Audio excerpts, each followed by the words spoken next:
Yum! Hi sa inyo! So, magluluto tayo ng balbakwa. Mag-harvest tayo ng lemongrass. Dahon ng sibuyas. Mag-harvest din tayo ng ilang pirasong sili. Kaya kung gusto natin ng maanghang balbakwa, lagyan natin ng sili. Hi sa inyo! Ngayon, tayo magluluto ng balbakwa. Ang mga ingredients ay ang balat ng baka, patis,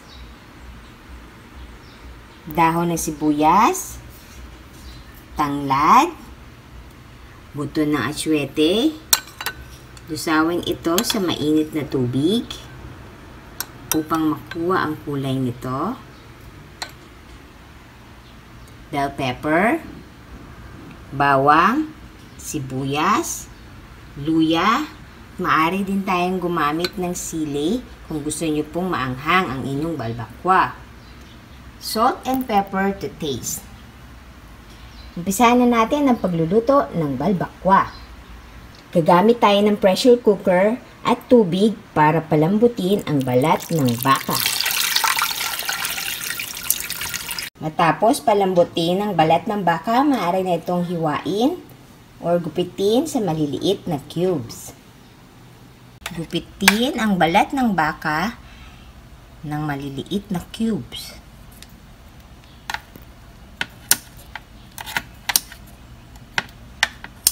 Alisin ang sabaw sa pinaglagaan ng baka. Lagyan ng konting mantika. Igisa ang bawang at sibuyas.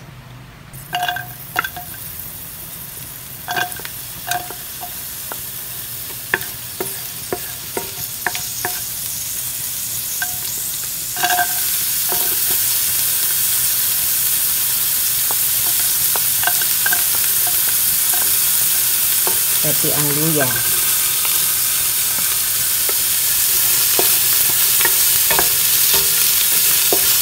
At ang red bell pepper.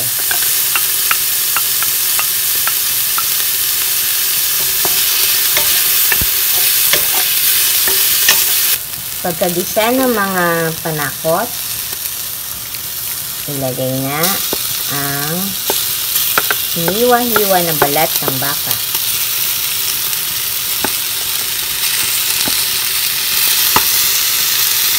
Timplahan ito ng patis, paminta,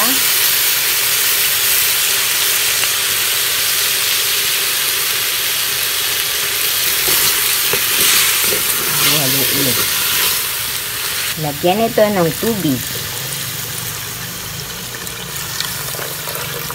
Pwede nyo ring ilagay or ibalik yung pinaglagaan ng inyong balat, kaso lang kung health conscious kayo, much better yung mag-add na lang kayo ng another water na lang ng bagong tubig.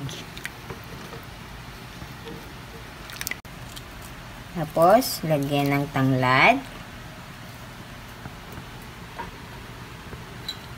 at ang kulay natin ng atsuete. Huwag isamang buto. Ngayon, tanggalin na natin ang nilagay nating dahon ng tanglad.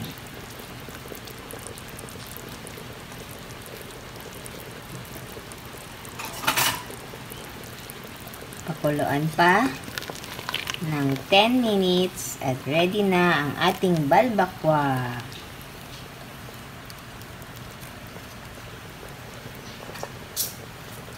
Ito na ang ating balbakwa. Lagyan natin ng toppings na green onions at syempre ang ating sili. At ready na to.